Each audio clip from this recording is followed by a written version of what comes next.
Welcome to Elite Academy 5. For those of you who have been to all 5 Elite Academies, the good news is you've almost qualified for a PhD degree. For those of you for whom this is your first Elite Academy, you're probably going to be wondering, what did I get into in about 10 minutes? To me, the science is a very important part. I think you all know that. And from the beginning of our MLM endeavors, I was committed and remain committed to teaching the distributors, educating all of you in the product that you're selling. I want you to understand it. I realize it's complicated. I realize it's hard for lay people to really get their arms around the science, but you guys have done an unbelievable job. I'm amazed at the level of the conversations I have with you in the hallways now compared to what those conversations were like at the first Elite Academy or at ribbon cutting. So bear with me, you're doing a good job, and believe me, it's going to be important in the end that we know what we're talking about. Having said that, I want to get started. I'm going to be talking to you today about something that those of us who've been in this company for 5 or 6 years know as the Ohio State study. It probably doesn't mean much to you if you've come in the last couple of years. The reason it's almost a cliche is this study started 4.5 years ago. And about 6 weeks after it began, people said, where's that Ohio State study? How's it coming along? This is the way science moves. It moves slowly and deliberately. It's been a long time. This study was published, went online about a week before Christmas. It's still not there in its absolute final format, but it's in the public domain. And this is the study I want to tell you about today. It has a lot to do with heart disease and with heart surgeries in particular. It's complicated. Try to stay with me. I'm going to do my best to get you through this. Most of us are familiar with heart surgeries because we've all got friends and family who've gone through heart surgeries. I think a lot of people can say the terms cardiac bypass surgery, coronary artery bypass grafts, carotid endarterectomy, maybe. I'm going to tell you about that one too. When I tell you what it is, you're probably going to say, oh, I know people who've had that done. Angioplasty with stent insertion to keep coronary arteries open and the blood flowing. All of that has become a big part of our lives in the last 2 or 3 decades. And this study really relates strongly to what's going on in the realm of cardiovascular disease. This is the study, and I'm not going to jump into this right away. And if you read the title, you probably see why I'm not. The title is Protandim Attenuates Intimal Hyperplasia in Human Saphenous Veins Cultured Ex Vivo via a Catalase-Dependent Pathway. So if you understand that, you can go to the back of the room and you'll get your PhD degree right now. But by the end of this presentation, I'm hoping you will have some grasp of what this is about. I'm going to begin, though, because I know a lot of you are here for the first time, and for the last 2 or 3 Elite Academies, I've presented an extremely brief review for newcomers, answering the question, what is Protandim and what does it do? And it's still a question, and it's a very good question. I don't belittle anyone who asks the question, what is Protandim? And what does it do? And Protandim biochemically is a NRF2 activator. Well, that probably didn't tell you a lot more than you knew before I said that. But what a NRF2 activator is, it's something that delivers a biochemical wake-up call to every cell in your body. That's what Protandim does that's important, and I want you to understand how it does that. So here is how Protandim works, really in one single slide. This big blue oval represents any one of the several trillion cells in your body. And in the upper right, you see that little purple item labeled Protandim. That's one of the 5 active ingredients in Protandim. And so every cell in your body, if you take a Protandim, will be bathed in those molecules that make up Protandim. The first thing Protandim does when it approaches a cell is it binds to a receptor on the cell. What is that? Well, if this cell is your house, what Protandim just did is it stepped on the front porch and it rang your doorbell, right? That's how the cell interprets that. When that happens at your home, things happen inside. You may get up off the couch and walk to the door to open the door and see who's there. When Protandim rings the doorbell of this cell, something happens inside. That oval labeled a kinase. A kinase is an enzyme. It's a protein that catalyzes a particular metabolic reaction. It's activated, just as the chimes inside your house are activated when Protandim or someone steps on your front porch and rings the doorbell. Something happens inside. What that particular enzyme does, the one that just turned yellow, is it modifies a protein inside the cell. The protein that's modified is represented here by the little red oval labeled NRF2, NRF2. NRF2 is what biochemists call a second messenger. And to go back to the doorbell analogy, maybe your 4-year-old runs to the door, opens the door, and turns around, runs to the kitchen and says, "Mommy, Mrs. Smith's at the front door." That's a second message, all right? So Mrs. Smith rang the doorbell, and something happened inside your house that sends a message. Protandim does exactly the same thing. If you look at this red protein, it now has a little yellow circle with a P on it. That P is a phosphate group. So chemically, the red protein has been modified.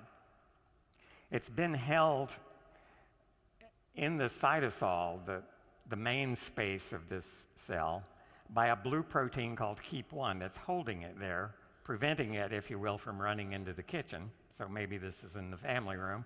But once it's been modified as a result of Protandim ringing the doorbell, that modified NRF2, that second messenger, is now free, and it leaves the blue protein that's been holding it, and it finds its way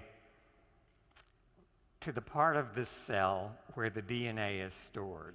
And the DNA is really the central blueprint that controls everything you are, everything your body can produce. And NRF2, chemically modified, released, running to the room where the DNA is stored, so this is your 4-year-old running into the kitchen, delivers a message to the blueprint that really runs this cellular household.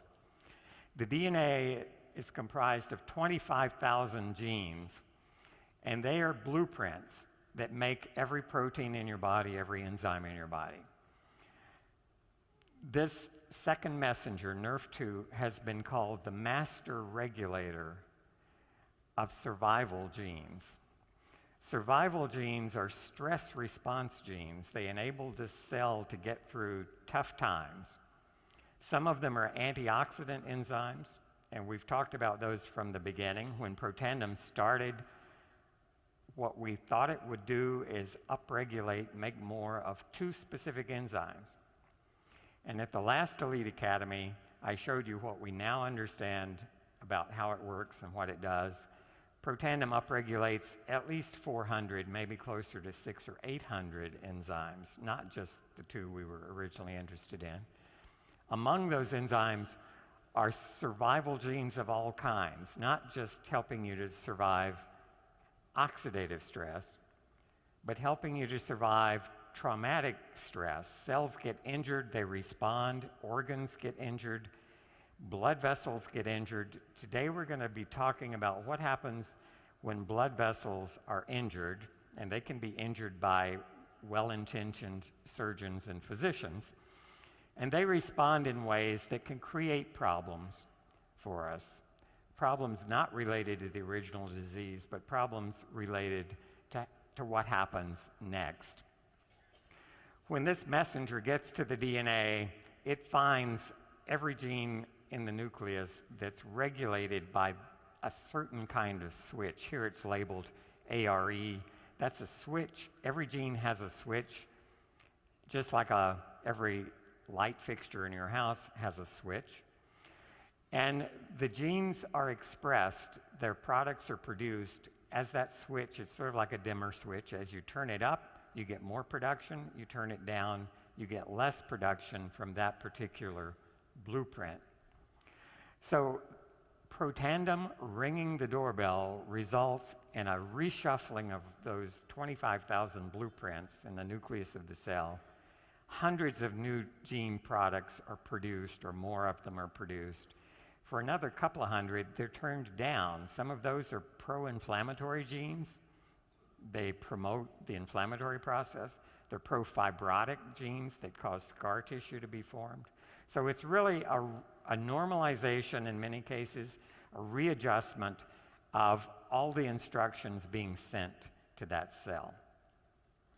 That's what Protandim does. That's how it works. The result is the upregulation or the increased production of all these protective enzymes called survival genes. This is a figure from the very first paper we published on Protandim, and I'm coming back to this because it also relates in what I'm going to tell you today about heart disease. Here we're looking at a marker of oxidative stress, one of the most sensitive kinds of molecules in your body to oxidation is polyunsaturated fatty acids. Those are the things that make butter. It's a fat. It makes the membranes that hold your cells together.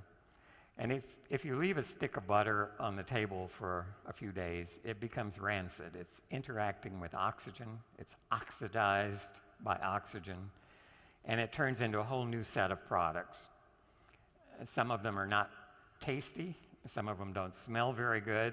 That's what we call rancidity, or rancid butter.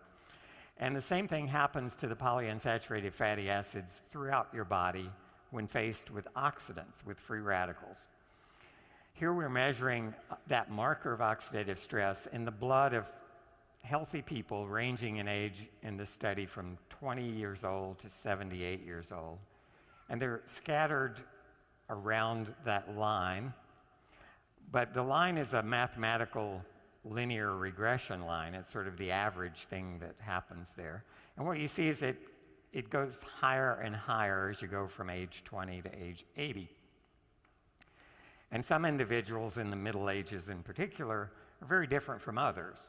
So some of us sit on a couch and eat potato chips and watch TV. Others are training for marathons, and it shows in your levels of oxidative stress. Some of us take good care of our bodies, and some of us don't. That's why they're scattered. These people all took Protandim for 30 days, and what happened is the levels of oxidative stress went from the red dots to the green dots. And if you look just at the green dots, you now can't really tell the 80-year-old from the 20-year-old.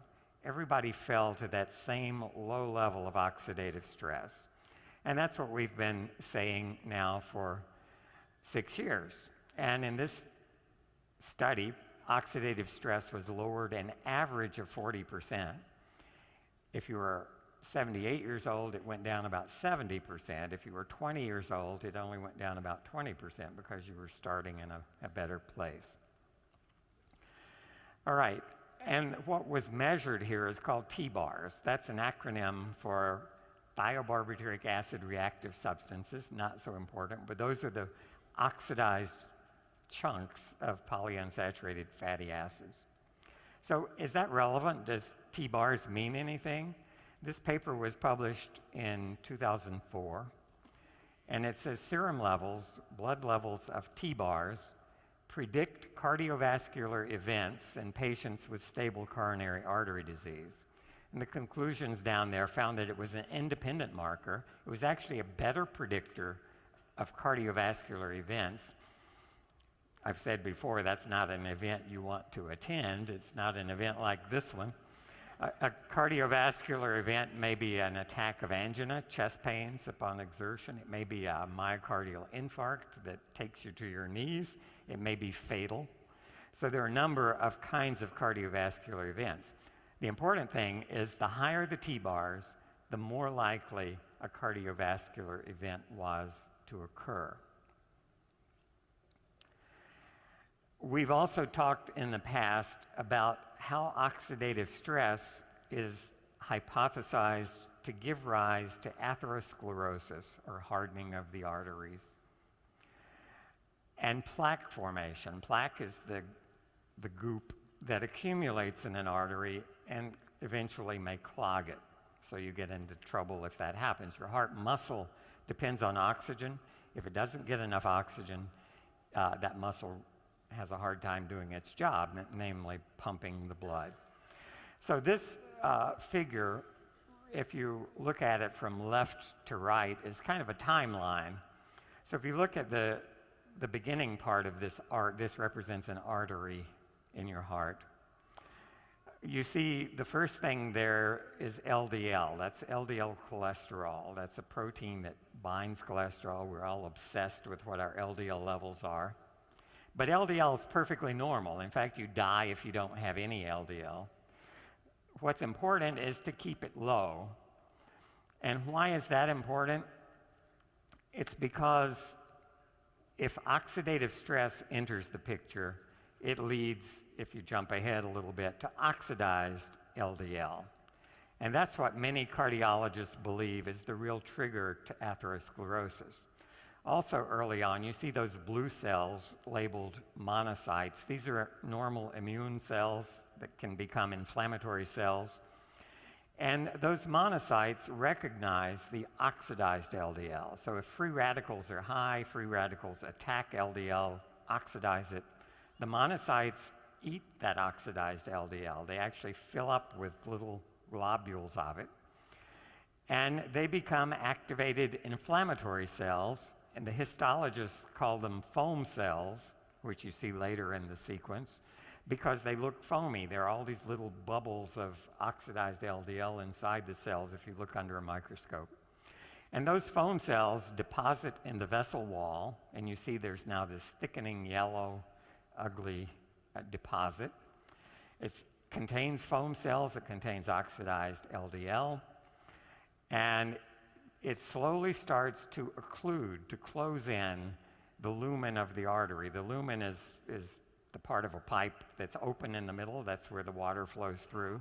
If the lumen closes down because there are deposits on the walls of a pipe, then that vessel becomes compromised. And the real problem, the event that may be fatal, is when this deposition of this ugly yellow plaque in the vessel wall, when it breaks through that layer of Teflon that keeps blood from clotting. It's called plaque rupture. So if that layer of cells is breached and plaque rupture occurs, you will get an instant thrombosis, a blood clot that forms right at that spot, and that big blood clot will completely occlude the artery, and it may be fatal. So that's the progression of atherosclerosis. And we've talked before about how oxidative stress is involved in the early part of that process. But it's also involved in the later part of the process, and that's where this Ohio State study comes in. So let's assume, again going from left to right here, that oxidative stress leads to atherosclerosis. It's a slow process, 30 or 40 years developing.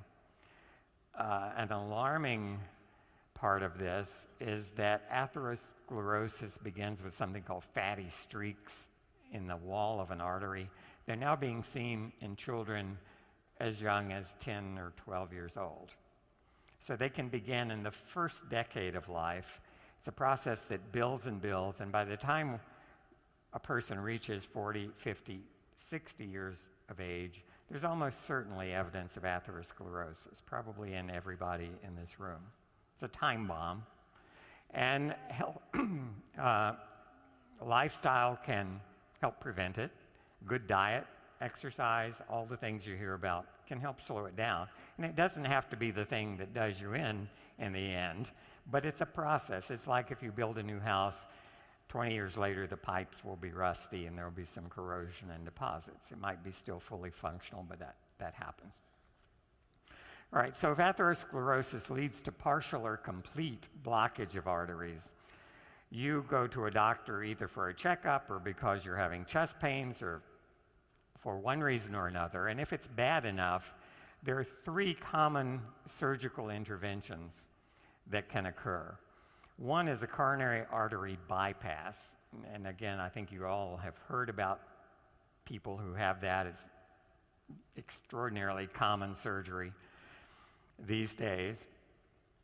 Another procedure done by cardiologists without so much invasive surgery is angioplasty, and that's threading a balloon into that blocked artery, inflating the balloon. You can open it up. These days, initially it was just the balloon, and it was found out, sure, you can stretch that artery open if it's clogged by plaque, but within a month or 2, it starts to close down again, not surprisingly. Now, what's done is a stent is inserted, so I'll tell you about that and show you some pictures of a metal stent that, once the artery is opened up, can help keep it open. It also has consequences and has medical problems produced by the surgery itself. And finally, carotid endarterectomy refers to the carotid arteries, big arteries in your neck that take the blood supply to your brain. Very important arteries, obviously. They too get clogged with plaque. And so you may know family members or relatives or friends who've had carotid endarterectomy. What the surgeon does there is he literally temporarily bypasses the clogged part, opens it up, and just scrapes out the gunk. And I'll show you a disturbing picture of that later on as well. All right, all 3 of these procedures have failure rates. They're not complete permanent solutions to the problem. And if you look at the 10-year failure rate, 10 years is a long time for a surgical procedure to improve your quality of life. But with coronary artery bypass surgery, after 10 years, up to 50% of the grafts have failed. They're either almost completely blocked again, or they have been completely blocked. And so often, coronary artery bypass surgery has to be repeated, or some other one of these other procedures sometimes can help. With stents and angioplasty, they don't even last that long. Sometimes 4 or 5 years is about what you expect from a stent, and I'll show you the reason they fail. And the same with carotid endarterectomy, a little better result there, maybe 30% failure rate after 10 years.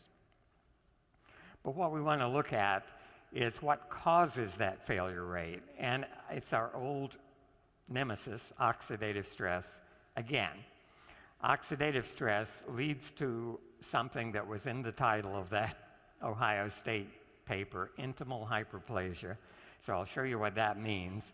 And that's really the culprit that causes those opened vessels or bypassed vessels to clog up again after some years. Intimal hyperplasia is the problem. And what causes the intimal hyperplasia, at least in the context of the Ohio State study, was shown to be oxidative stress, something Protandim can help with. All right, do those words mean, intimal hyperplasia? It's simply a thickening of the wall of the blood vessel. So you might wonder, why didn't I say that in the first place? If you look at the cross-section of a blood vessel, what you see is there's several layers. If you cut a copper pipe open, there's just one layer. It's copper, all right? That's the wall of that pipe. If you cut an artery open, you'll see there are 3 distinct layers. So the pink circle in the middle is the lumen. That's where the blood flows through the hole in the pipe. And the innermost layer is called intima, which means innermost, all right? Physicians have a way of making things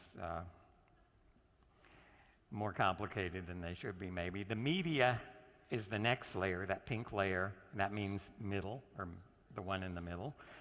And the outer layer is called adventitia. So there's three distinct layers. What happens when the intima proliferates?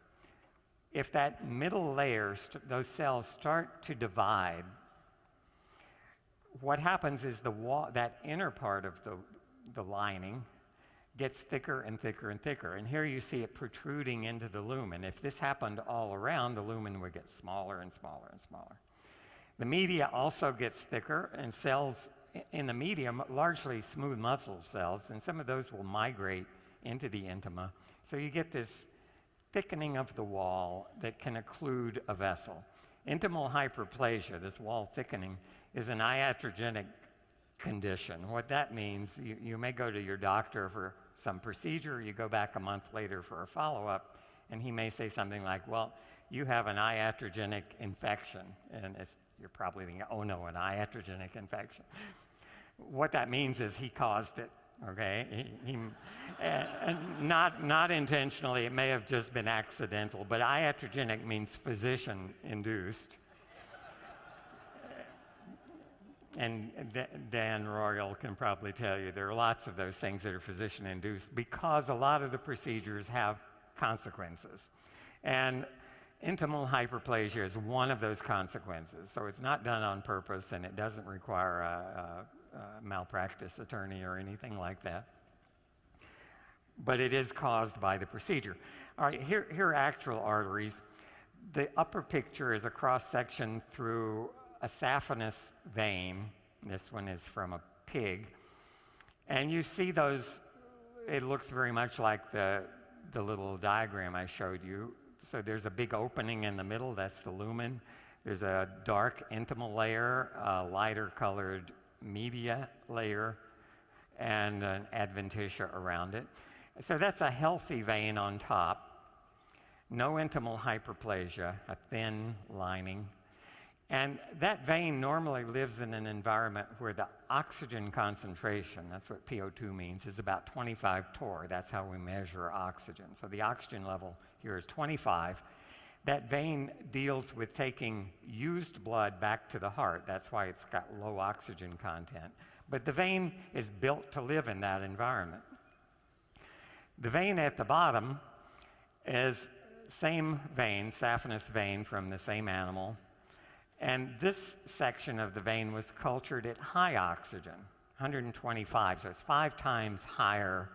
And that's close, that's a little higher than arteries see, but it's close.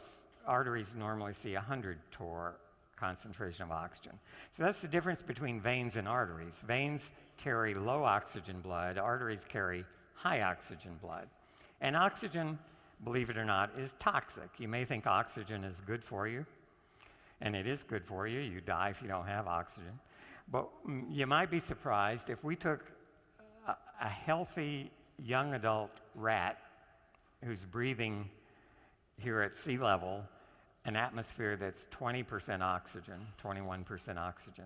If we put that rat in a plastic box and we gave him 100% oxygen, which is only 5 times more than normal, in 72 hours that healthy animal would be dead because oxygen is that toxic. 5 times more would destroy his lungs and the animal would die.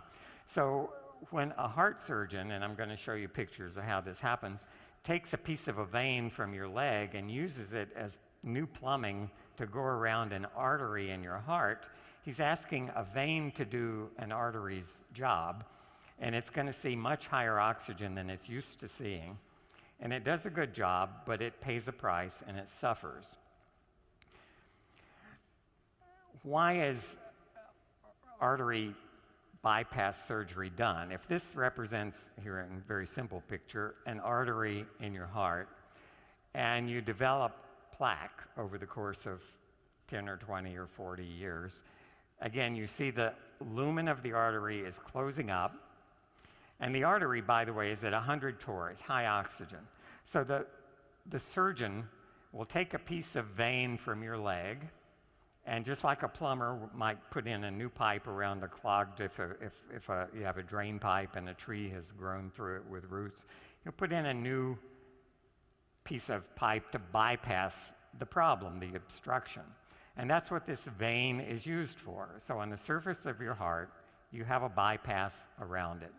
Now, the problem is that vein, which should be seeing oxygen at a level of 25, is now seeing oxygen at a level of 100. It causes oxidative stress uniquely to this vein, and the result is the walls of the vein thicken and will eventually obstruct the lumen to the point where it may close up and clog. This is a picture of a heart that's just undergone triple bypass. You hear double, triple, quadruple bypass. That means how many clogged arteries had to be bypassed, all right? And the most important one is usually that one labeled LAD, the left anterior descending coronary artery, because that takes blood to really the part of your heart that does the heavy lifting, that left ventricle. So it's got to supply that part that contracts to pump the blood through your body. In the last decade or two, surgeons have avoided the use of veins as much as possible. And so what you see going to that LAD is an arterial graft. So that artery has come from your chest wall. It's been dissected out by the surgeons. And the reason he's using that's a interior thoracic artery. It's a little redundant, so your chest wall gets by without it.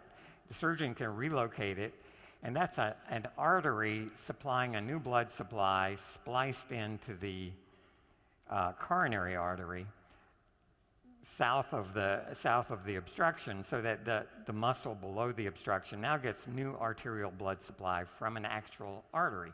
Right, it's a good solution. That artery is more stable than veins because it's used to seeing the high oxygen. This is a triple bypass. So there were two other blocked arteries on this heart, and you only have one thoracic artery, so you can only use that artery once. In this case, there are two vein grafts. So vein was harvested from this patient's leg, and you see there are two vein grafts that are spliced in at the top end. You can see there to the aorta, so they get new blood supply. And at the other end, which you can't see in this case because they're on the other side of the heart, they're spliced into also two more blocked arteries, right? Those veins are going to be more problematic than the artery. The artery has a 10-year failure rate, maybe as low as 10 or 15%. The veins, 50% or more will fail by 10 years. So that's the problem with this surgery. So where does the Ohio State study come in? And I'm going to quickly take you through the results.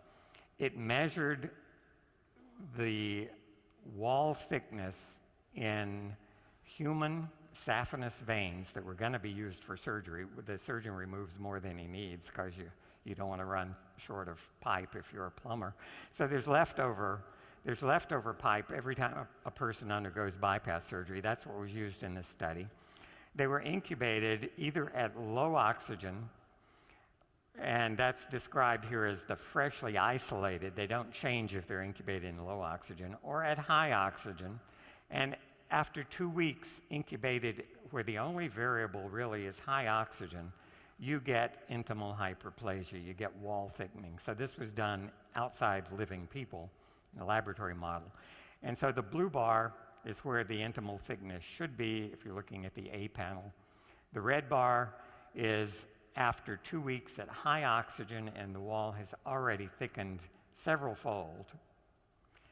And the green bar is the same kind of a culture, except Protandim has been added to the culture medium. And so even in high oxygen, the Protandim treated veins have avoided intimal hyperplasia. The walls have not thickened. They're staying at the same thickness as in freshly isolated healthy vein. Here we're measuring the intima in panel A, the media, the next layer in panel B, and what you can see is with Protandim in the diagram on the right, the intima and the media layers are still thin. There's a big opening in this pipe. It's conducting lots of blood. The bottom picture is what happens if the thickening occurs, the red bars, and you can see that the area, cross-sectional area, is reduced maybe by 80% in that diagram.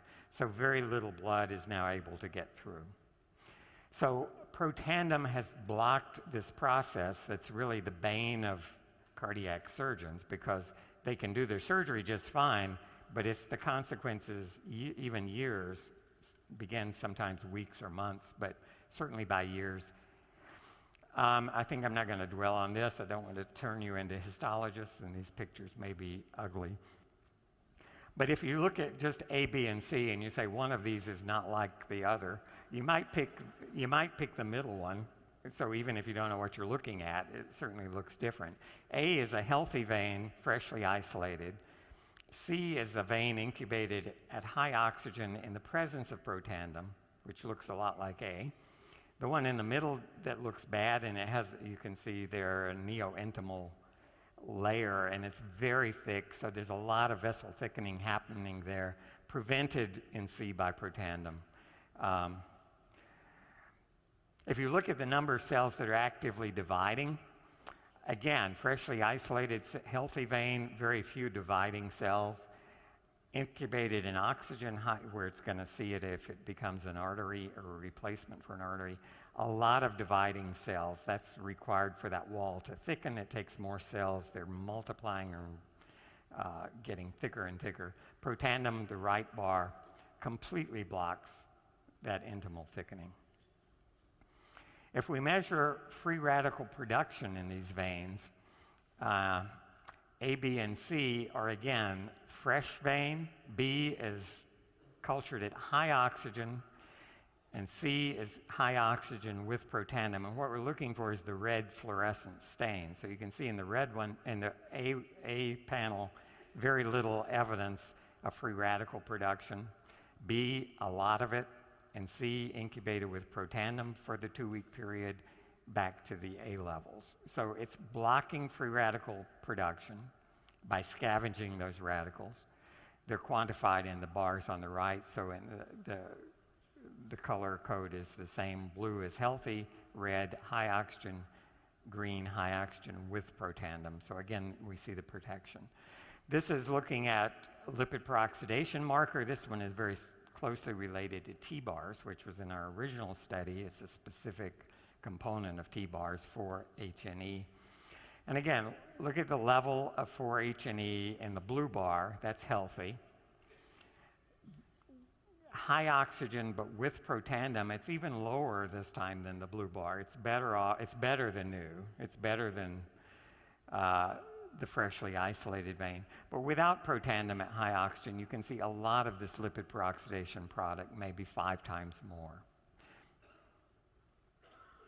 And why is the vein protected with Protandim? Again, it's the same old story you've heard about in other studies. 3 important antioxidant enzymes have been sharply upregulated. Again, the blue bar is normal, healthy vein, incubated at high oxygen.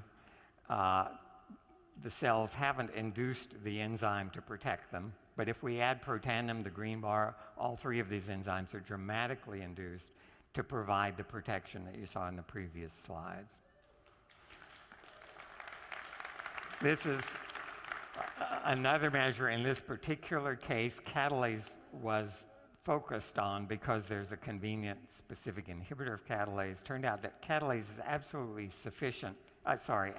necessary, but not sufficient necessarily to provide the protection. But catalase is a key enzyme. That's one of the 2 we began this quest of Protandim studying, and it turns out to be certainly very important. So the conclusions are that the saphenous veins used in arterial bypass surgery suffer from oxidative stress, and that's no big surprise due to the higher concentration of oxygen in the arterial blood that they're now asked to carry. As a consequence of the oxidative stress, intimal hyperplasia or thickening of the wall occurs, and that can eventually lead to reblockage or restenosis. You may have heard that term used. Restenosis simply means that what was blocked and opened up is now reblocked. And the important part for us, Protandim prevented this wall thickening in saphenous veins cultured at high oxygen, suggesting that NERV2 activation may extend the life of arterialized veins in vivo. And I want to show, kind of out of time, but I want to mention angioplasty very quickly. This is a blocked artery, and you see it longitudinally and in cross-section with a big yellow plaque that's occluding part of the lumen. Here, a catheter has been threaded up through the aorta and into the coronary arteries. And this is a very thin-looking wire, but it has an inflatable balloon on the end. And outside the balloon is a little collapsed wire cylinder. This is like if you took a piece of chicken wire and made a cylinder, you could compress it down into a very thin rod. And if you inflate the balloon that's inside, you can expand that cylinder. So that's what the surgeon does. He locates this where the plaque is, inflates the balloon, and you can see that wire mesh cylinder now being inflated, expanded, and that holds the vessel open. Without that wire stent, that's what a stent is. Without the stent, the vessel would collapse when you deflated the balloon, or at least largely.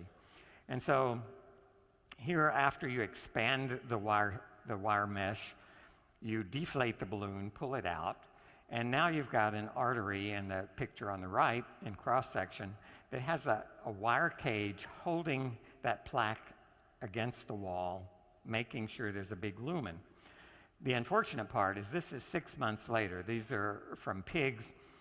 And on the left, you see a lumen that is wide open, and those little black dots are actually the wires in cross-section of this stent that's been expanded. So you can see it holding that vessel open.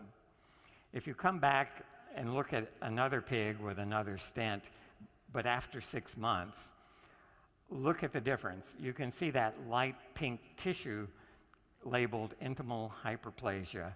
That's a proliferation of cells that in only 6 months has closed that lumen down probably 80%. And that's the iatrogenic problem. It was created by placing the stent. The stent did a great job initially, but this is a problem with, and this is a bare metal stent. One of the ways medical device companies have responded to this is many stents are now coated. They're called drug-eluting stents or coated stents, and they have time-release chemicals that inhibit intimal hyperplasia on the metal frame itself. That lasts for a while, and it improves things maybe for a year or two, but not for the really long haul. So intimal hyperplasia is a real problem. Finally, this is carotid endarterectomy, the other procedure. This is the big arteries in the neck. And this is an actual picture of what a frequent location for the plaque develop is a fork in the road. So this carotid artery has a branch in the side of your neck. And that's where plaque often develops. This is what it looks like if the surgeon opens that artery. It looks like a big chunk of a cheeseburger caught in there. And what they do is they literally scrape. If you had a cheeseburger for lunch, I'm sorry, but they literally scrape that out and sew the artery back together. And it works with high success rate. I said after 10 years, about 70% are still fine. But that's a traumatic event for the artery. It's been opened up, the lining scraped out. And so these, when they fail, it's usually due to intimal hyperplasia as well. And so finally, whoops, I thought there was one more slide, but maybe not. The implication is that 1.5 million people a year undergo this procedure. And that's a huge number of people who have processes going on that are almost surely going to lead to failures of these carotid arteries, bypass surgeries, the angioplasty, the coronary artery endarterectomy, a big market for something that can help prevent intimal hyperplasia.